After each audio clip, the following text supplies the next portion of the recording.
ननद के 4 टुकड़े। अरे सोनम, कहाँ हो भाई तुम? कितनी देर से आवाज़ लगा रही हूँ मैं। क्या हुआ भाभी? मैं तो छोटी भाभी के कमरे में बच्चों के कपड़े आयरन कर रही थी। कुछ काम था क्या? हाँ हाँ, सारे काम बस छोटी के लिए ही किया कर। इस घर में तेरी एक और भाभी भी है, उसकी याद कभी आती नहीं तुझे? अरे भाभी, ऐसा क्यों कह रही हैं? सबसे पहले आप ही तो भाभी बनकर इस घर में आई थी, आपको मैं कैसे भूल सकती हूँ। अच्छा बताओ ना, क्या काम है? अभी कर देती हूँ। देखो, चिंटू के स्कूल से ना रोज पता नहीं क्या क्या प्रोजेक्ट इसकी मैडम इसको देती रहती है। मैं तो परेशान हो गई हूँ। अब घर गृहस्थी के काम करें या दिन भर बच्चों के प्रोजेक्ट बनाए। भाभी आप बिल्कुल परेशान ना हो, मैं हूँ ना, चिंटू का होमवर्क मैं कर दूंगी। आप खुश?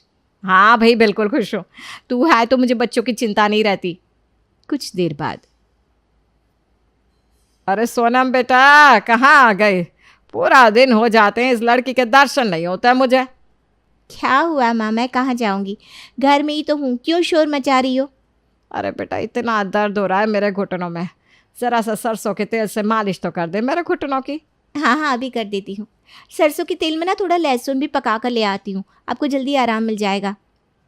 सोनम फटाफट से रसोई में जाती है और सरसों के तेल में लहसुन और मेथी पका कर ले आती है। अब आप ना आराम से लेट जाओ मम्मी, मैं अब भी मालिश कर देती हूँ, थोड़ी देर में आपको आराम मिल जाएगा। सोनम अगले आधे घंटे तक माँ के पैरों की अच्छे से मालिश करती है और फिर उसके बाद जाकर दोनों भाभियों की रसोई में मदद करने लगती है। घर के सारे काम खत्म करने में उसे रात के 10 बज जाते हैं। उसके बाद अपने कमरे में जाकर जब वो अपना फ़ोन उठाकर देखती है तो उस पर उसे विशाल की 5 मिस्ड कॉल दिखाई देती है। आज तो बहुत ही लेट हो गया मुझे, आज भी विशाल का गुस्सा झेलना पड़ेगा। अब तक तो मुंह फुला लिया होगा जनाब ने। सोनम जल्दी से विशाल को फ़ोन मिलाती है। मिल गया तुम्हें टाइम? अभी तो सिर्फ 10 ही बजे हैं, 12 बजने में तो अभी 2 घंटे बाकी है। जाओ देखो, तुम्हारी भाभी को किसी सामान की ज़रूरत हो तो दे आओ। अरे क्यों नाराज़ हो रहे हो? घर में छोटे मोटे काम तो करने पड़ते हैं ना, इसमें इतना मुंह फुलाने जैसी क्या बात है? अच्छा, छोटे मोटे काम निपटाने में रात के 10 बज जाते हैं क्या? तुम्हारी भाभियाँ चाशनी में लपेट लपेट के तुमसे बातें करती हैं और अपना काम निकलवा लेती हैं, और एक तुम हो जो समझ नहीं पा रही हो। अरे बाबा, ऐसा कुछ नहीं है, तुम ज़्यादा दिमाग पर जोर मत डालो, छोड़ो ना ये सब कुछ और बातें करते हैं। सोनम श्रीवास्तव परिवार की बेटी थी। घर में उससे बड़े उसके 2 भाई थे जो शादीशुदा थे। सोनम की भाभियां जब इस घर में शादी होकर आई तो उन्होंने देखा कि सोनम अपनी माँ की एक आवाज़ पर दौड़ी चली आती है और खुशी खुशी उनका हर काम में हाथ बटाती है। सोनम की इस कमज़ोरी का दोनों भाभियों ने जमकर फ़ायदा उठाया था। अपनी सास की तरह दोनों भाभियां भी अब छोटे छोटे कामों के लिए सोनम को आवाज़ लगाने लगती है। सोनम बड़ी प्यारी और मन की साफ लड़की थी। अपनी भाभियों की चालबाजियों को वो समझ नहीं पाती। उसे तो हमेशा यही लगता था कि दोनों भाभियां उससे प्यार करती है, इसीलिए उससे मदद मांगती है, लेकिन वास्तव में वो दोनों अपने हिस्से का सारा काम उसके ऊपर डालकर खुद आराम कर लिया करती थी। सोनम अपने घर के सामने रहने वाले विशाल से प्यार करती थी और उससे शादी करना चाहती थी। विशाल इस बात को बहुत अच्छी तरह समझता था कि सोनम की दोनों भाभियां एक नंबर की कामचोर और मौका परस्त है। वो बस अपनी जिम्मेदारियां सोनम के माथे डालने का मौका ढूंढती रहती हैं, लेकिन सोनम अपनी भाभियों के खिलाफ एक शब्द भी नहीं सुनना चाहती थी। उसकी आंखों पर भाभी के प्यार की पट्टी जो बंधी हुई थी। एक दिन शाम के समय सोनम अपने छत पर खड़ी हुई बेचैनी में इधर से उधर टहल रही थी और मन ही मन बड़बड़ा रही थी। ये विशाल कहाँ रह गया? कितनी बार का इससे, जैसे ही मैं मिस्ड कॉल करूँ तुरंत छत पर आ जाया करे। कहीं भाभी मुझे देख ना ले यहाँ पर टहलते हुए, बिना बात का बतंगड़ बन जाएगा। सोनम बेचैन होकर विशाल का इंतजार कर रही थी। तभी उसे विशाल सामने छत पर खड़ा हुआ नजर आता है। वो विशाल से इशारों में बातें करने लगती है। तभी अचानक पीछे से छोटी भाभी की आवाज़ सुनाई देती है। अरे सोनम, दिन ढल रहा है और तू यहाँ छत पर खड़ी हुई है, क्या कर रही है यहाँ? इतनी देर से आवाज़ लगा रही है मम्मी जी, तुम्हें आवाज़ नहीं आ रही है क्या? अरे भाभी, अब नीचे से मम्मी अगर आवाज़ लगाएंगी तो मुझे छत पर आवाज़ कैसे आएगी? मैं तो बस ऐसे ही बोर हो रही थी तो सोचा छत पर थोड़ी ठंडी हवा खा लेती हूँ। हाँ हाँ, देख रही हूँ आजकल जब भी तू ठंडी हवा खाने छत पर आती है ना, ठीक उसी समय ये विशाल भी छत पर नजर आता है मुझे। कुछ और तो नहीं चल रहा है ना यहाँ पर? अरे भाभी, आप भी ना हर समय बस बातों का बतंगड़ बनाती रहती। अब छत पर टहलना भी गुनाह हो गया है क्या? चलो मैं नीचे चल रही हूँ, आप खुश? सोनम अपनी भाभी के साथ नीचे चली जाती है। देख रही हैं भाभी, इस सोनम के लक्षण ना मुझे कुछ ठीक नज़र नहीं आ रहे। 2-3 बार नोटिस कर चुकी हूँ मैं। जब ये छत पर जाती है ना, उस समय वो सामने वाला विशाल है ना, आंखें फाड़ी इसी देख रहा होता है। और कुछ खिचड़ी तो नहीं पक रही इन दोनों के बीच में। अरे छोटी, तू क्यों अपना खून जला रही है? अगर कोई खिचड़ी पक भी रही है तो उससे तुझे क्या परेशानी है? हमारा तो फ़ायदा ही है ना उसमें। भाभी आपकी बातें ना मेरी समझ में नहीं आ रही। आप अगर इसका विशाल से चक्कर चल भी रहा है तो उसमें हमारा क्या फ़ायदा है? देख छोटी, मैं अच्छे से जानती हूँ तेरा भी सोनम पर कोई लाड नहीं टपक रहा है। तुझे भी बस अपने काम से ही मतलब है और मुझे भी अपने काम से मतलब है।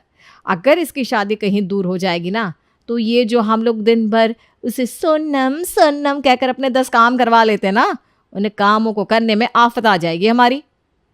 हाँ भाभी, बात तो आपकी सही है। ये तो मैंने कभी सोचा ही नहीं था। अरे अगर ये शादी करके सामने वाले घर में जाएगी तो हम लोग बहाने से इसे काम करने के लिए बुला लिया करेंगे। हमारा काम भी तो आराम से होता रहेगा। कुछ दिन बाद, सोनम एक बात सच सच बता, तुम्हारे और विशाल के बीच में कुछ चल रहा है क्या? देखो झूठ मत बोलना। अगर ऐसी कोई बात है तो तुम साफ साफ बता सकते हो। देखो हम इस रिश्ते के खिलाफ नहीं है, उस पर डरने की कोई ज़रूरत नहीं है। और वैसे भी हम तो तुम्हारे लिए लड़का ढूंढ ही रहे थे। हमारे लिए इससे ज़्यादा खुशी की बात और क्या हो सकती है कि तुम कहीं दूर न जाकर हमारे घर के सामने रहोगी, हमेशा तुमसे मिलते जुलते रहेंगे। भाभी लेकिन मम्मी और भैया मानेंगे क्या? अरे तू क्यों चिंता कर रही है? तेरी भाभी है ना, मैं सबको समझा दूंगी। पहले तू तो अपने दिल की बात बता। भाभी की बात सुनकर सोनम शर्मा जाती है। हाँ भाभी, हम दोनों शादी तो करना चाहते हैं लेकिन घबराते हैं। पता नहीं आप लोग कैसे रिएक्ट करोगे। अगर आप लोग हमारी शादी के लिए नहीं माने तो यही सोच सोच कर हम दोनों ने अभी तक किसी को कुछ बताया नहीं। बड़ी भाभी घर में सभी से विशाल के रिश्ते के बारे में बात करती है। अरे सारी दुनिया में लड़के कम पड़ गए हैं क्या जो हम अपनी लड़की को सामने वाले घर में ब्याहेंगे?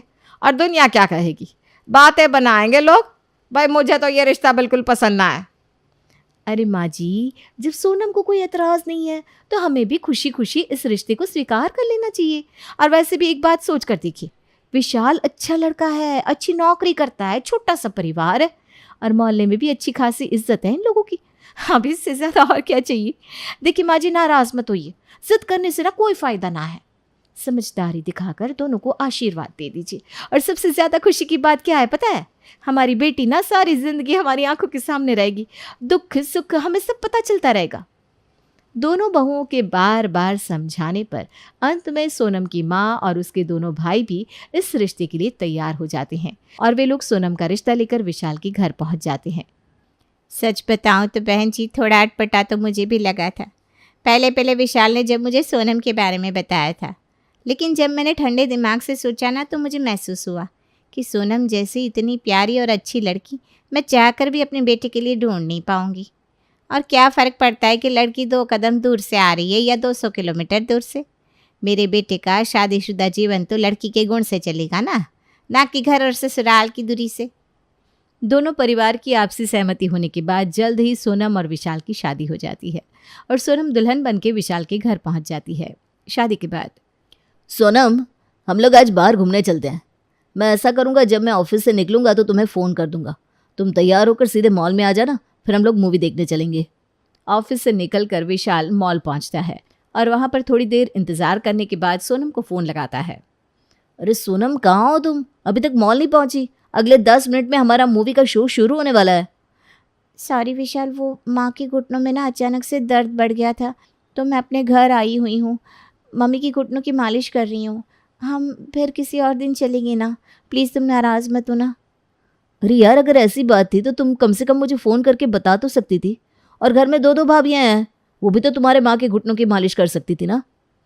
विशाल, वो मेरी भी तो माँ है, ये क्या बात हुई? और उन्हें मेरी ज़रूरत थी तो क्या फ़र्क पड़ गया अगर मैं उनके पास चली भी गई तो? घूमने का क्या है, हम तो कभी भी घूमने जा सकते हैं ना। पत्नी की बातें सुनकर विशाल का मूड बहुत खराब हो गया था। उदास मन से वो घर लौट आता है। अभी तो इतना भड़क रही है, लेकिन मुझे पूरा यकीन है जब मैं घर पहुंचूंगा तो मुझे मनाने के लिए पूरी जान लगा देगी ये। विशाल झूठी नाराज़गी मन में रखकर सीधा अपने कमरे में चला जाता है। लेकिन सोनम को तो जैसे कुछ फ़र्क ही नहीं पड़ा कि आज उसने विशाल के साथ कुछ गलत किया है। रात के डिनर के बाद भी विशाल काफ़ी देर तक सोनम का इंतज़ार करता रहता है, लेकिन रात के 11 बजे तक सोनम का कुछ अता पता नहीं मिल रहा था। सोनम, ये क्या तरीका है यार? नई नई शादी हुई है हमारी और तुम्हें तो ख्याल ही नहीं है मेरा। बताओगी कहाँ थी तुम? विशाल, शादी हुई है मेरी, इसलिए मेरी जिम्मेदारी सिर्फ तुम्हारे लिए नहीं है, तुम्हारे पेरेंट्स के लिए भी है। मम्मी जी के बालों में तेल लगा रही थी। फिर उन्होंने कहा कि उन्हें कल उनकी सहेली की यहाँ पार्टी में जाना है, तो उनके लिए साड़ी, चूड़ी, मैचिंग ज्वेलरी वो सब अरेंज करवा रही थी। मतलब तुम्हारे पास सबके लिए टाइम है। दोनों भाभी, तुम्हारी मम्मी तो पहले ही तुम्हें बांट कर रखती थी, अब मेरी मम्मी भी लग गई लाइन में। मुझे तो कभी कभी लगता है तुमने अपने 4 टुकड़े करके रख दिए हैं और अपनी दोनों भाभियों और दोनों माओं को एक एक टुकड़ा दे रखा है। सबसे दुख की बात तो ये है सोनम कि मेरी पत्नी का एक भी हिस्सा मेरे पास नहीं है। उसने अपनी सारी जिंदगी अपने मायके और ससुराल के नाम कर दी है। अगर यही सब करना था तो मुझसे शादी नहीं करनी चाहिए थी ना। आराम से अपने मायके वालों के साथ साथ मेरी माँ की भी सेवा करती रहती, मुझे तुमसे कोई शिकायत नहीं होती। खैर, तुम्हारे मायके वालों से तो मैं कुछ कह नहीं सकता। आज मैं अपनी माँ से बात करता हूँ। पूरा दिन मैं ऑफिस में रहता हूँ, जिसे जो काम कराना हो उतने वक्त में कराया करे ना। लेकिन मेरे ऑफिस से आने के बाद मैं चाहता हूँ कि मेरी पत्नी मेरी आंखों के सामने रहे और मेरे साथ समय बिताए। सोनम विशाल को समझाती है, लेकिन फिर भी वो गुस्से में अपनी माँ के पास पहुँच जाता है। माँ, ये क्या बात होती है? पूरा पूरा दिन ये काम में लगी रहती है। बहू लाई हो, कोई वॉशिंग मशीन नहीं जिसका बटन दबाकर पूरे दिन तुम मुझसे काम कराओगी। तुम्हें समझना चाहिए ना कि बहू को कम से कम रात में तो फ्री कर दिया करो। जब से शादी हुई है हमारी, ढंग से 2 बात तक करने को तरस गया हूं मैं। इससे तो अच्छा था कि मैं शादी ही ना करता। अरे नालायक, शादी क्या हुई, बिल्कुल शर्म लिहाज भूल गया है तू। और कौन सा मैंने तेरी बीवी से दीवार खिसकाने को कहा है जो तू इतना परेशान हो रहा है? पूरा पूरा दिन ये अपने मायके के चक्कर लगाती रहती है। शादी कर दी लड़की की, लेकिन मजाल है जो इसके मायके वालों को ज़रा सा भी फर्क पड़ा हो। हर छोटे से छोटे काम के लिए आवाज़ लगा देती है उसकी माँ और भाभियाँ। और हमारे घर की तो इकलौती बहू है ये। इससे काम करने को नहीं कहूँगी तो क्या इसकी भाभी से काम कराऊंगी? तुझे अगर ज़्यादा परेशानी हो रही है तो अपनी पत्नी को बोल ससुराल के कामों में मन लगाया करे, ताकि घर का काम समय से ख़त्म हो जाए और फिर वो तुझे समय दे पाए। सुन लिया ना तुमने माँ ने क्या कहा? देखो, अब शादी हो गई है तुम्हारी, अपनी प्रायोरिटी समझो और दिन में 10 बार मायके जाने की आदत छोड़ दो। सबसे बड़ी बात, तुम्हारे मायके में तो पहले ही इतने सारे लोग हैं, उन्हें तुम्हारी मदद की जरूरत क्या है? विशाल, तुम कहना क्या चाहते हो? तुम मुझे मेरे मायके जाने से कैसे रोक सकते हो? देखो सोनम, मैं तुम्हें तुम्हारे मायके जाने से रोक नहीं रहा हूँ, लेकिन तुम्हारा पूरा ध्यान सिर्फ मायके के काम में ही लगा रहता है। तुम ईमानदारी से सोचकर बताओ, जब से हमारी शादी हुई है तुमने मुझे आज तक कितना समय दिया है? और अगर तुम मेरे कहे अनुसार नहीं रह सकती तो मुझे अब मजबूरी में तुम्हें तुम्हारे मायके ही छोड़ना पड़ेगा। मैं भी देखना चाहता हूँ जिन मायके वालों के लिए तुम अपने पति के साथ बहस कर रही हो वो कितने दिन तुम्हें तुम्हारे मायके में रख सकते हैं। पति की बात सुनकर सोनम को भी गुस्सा आ जाता है। वो अपना सामान पैक करके अपने मायके चली जाती है। अरे तू इतनी रात को अचानक यहाँ कैसे? सब ठीक तो है ना? और सामने तो रहती है, तू इतना सारा बैग करके लाने की क्या ज़रूरत थी? भाभी, मैं वो घर छोड़कर आ गई हूँ। मुझे विशाल के साथ नहीं रहना। अरे अभी तो शादी को 1 महीना नहीं हुआ और अभी से उसने अपने रंग दिखाने शुरू कर दिए। कहता है अगर मुझे उसके साथ रहना है तो अपने मायके जाना बंद करना होगा। आप ही बताओ भाभी, अगर मैं उसे कहूँ कि वो अपनी माँ को छोड़ दे तो क्या वो मेरे कहने से अपनी माँ को छोड़ देगा? लेकिन बेटा, विशाल तो मुझे ऐसा लड़का नहीं लगता कि तुझे इतनी गलत बात कहे। कुछ तो बात हुई होगी ना जो इसने इतनी बड़ी बात कर दी। माँ, उसे ऐसा लगता है कि जब से हमारी शादी हुई है मैं उसके लिए समय नहीं निकाल रही हूँ। हमने 1-2 बार घूमने का प्रोग्राम भी बनाया था, लेकिन कुछ ना कुछ काम ऐसा आ जाता था कि मैं उसके साथ घूमने नहीं जा पाई। और फिर यहाँ से जाने के बाद मुझे मम्मी जी के साथ भी तो थोड़ा टाइम बिताना पड़ता है ना। उनकी भी कई सारे काम रहते हैं, सब कुछ निपटाते निपटाते इतना लेट हो जाता है। फिर विशाल मुझसे नाराज़ हो जाते हैं। अच्छा, चल, अब रात बहुत हो गई है, तो आराम से सो जा। बाकी बातें हम बाद में कर लेंगे। सोनम को अपने मायके आए हुए लगभग 1 सप्ताह बीत गया था, लेकिन इस 1 सप्ताह में ही हर समय मुंह से चाशनी टपकाने वाली भाभियों का व्यवहार उसके प्रति बदल गया था। भाभी, क्या सोचा है फिर आपने? अरे ये तो अपने पति को छोड़कर यहाँ आकर बैठ गई। सारी ज़िंदगी उसकी जिम्मेदारी हमें संभालनी पड़ेगी। आप समझ रही हैं क्या कुछ? अरे छोटी, मेरा भी तो यही सोच सोच के दिमाग खराब हो रहा है कि हम तो बस इसका थोड़ा बहुत फ़ायदा उठाना चाहते थे। ये थोड़ी ना पता था कि ये सारी ज़िंदगी के लिए मुसीबत बनकर हमारी छाती पर मूंग दलेगी। मैं तो कहती हूँ इससे काम करवाना बंद करो और किसी तरह समझा बुझाकर वापस इसके ससुराल भेज दो। दोनों भाभियाँ मिलकर उसकी माँ के पास जाती हैं। माँ जी, अरे ऐसे हाथ पे हाथ रखकर कब तक बैठी रहेंगी आप? अरे भाई, हम लोग सोनम को अपने काम के लिए वहाँ से बुला लेते थे, उसकी वजह से उसकी शादीशुदा ज़िंदगी में प्रॉब्लम आने लगी है। आप समझा बुझाकर वापस भेजिए ना उसे। ठीक है, अब काम का क्या है, वो तो हम लोग आपस में मिलकर कर लिया करेंगे, क्या छोटी? हाँ हाँ बिल्कुल। हाँ बेटा, तू ठीक कह रही है। मैं अभी सोनम से बात करती हूँ और उसे समझाती हूँ कि वो वापस विशाल के पास लौट जाए। सोनम बेटा, अब छोड़ना ये नाराज़गी, तू वापस चली जा बेटा। नहीं मम्मी, मैं उस आदमी के पास अब वापस नहीं जाने वाली। अरे जाओगी कैसे नहीं? हमने क्या सारी ज़िंदगी तुम्हें अपनी छाती पर बिठा कर रखने का ठेका उठा रखा है? देखो, हमने शादी करा दी, अब तुम अपने रास्ते, हम अपने रास्ते। भाभी के मुंह से ऐसी बातें सुनने के बाद सोनम कुछ देर के लिए शांत हो जाती है। भाभी, विशाल ने आप लोगों को बिल्कुल सही पहचाना था। मैं अपने पति का घर छोड़कर आप लोगों की परीक्षा लेने के लिए आई थी, क्योंकि विशाल ने मुझसे शर्त लगाई थी कि अगर मैं अपना घर छोड़कर मायके जाकर 10 दिन भी रहने लगूंगी ना, तो मेरी भाभीयों की असलियत मेरे सामने आ जाएगी। और देखो, विशाल की बात एकदम सच साबित हुई। आप लोगों के लिए मैं अपनी शादीशुदा ज़िंदगी उजाड़ने पर तुली थी और आप लोग आज तक सिर्फ अपना मतलब सीधा कर रहे थे। सोनम की आंख खुल चुकी थी, इसलिए वो अपने पति के पास लौट जाती है।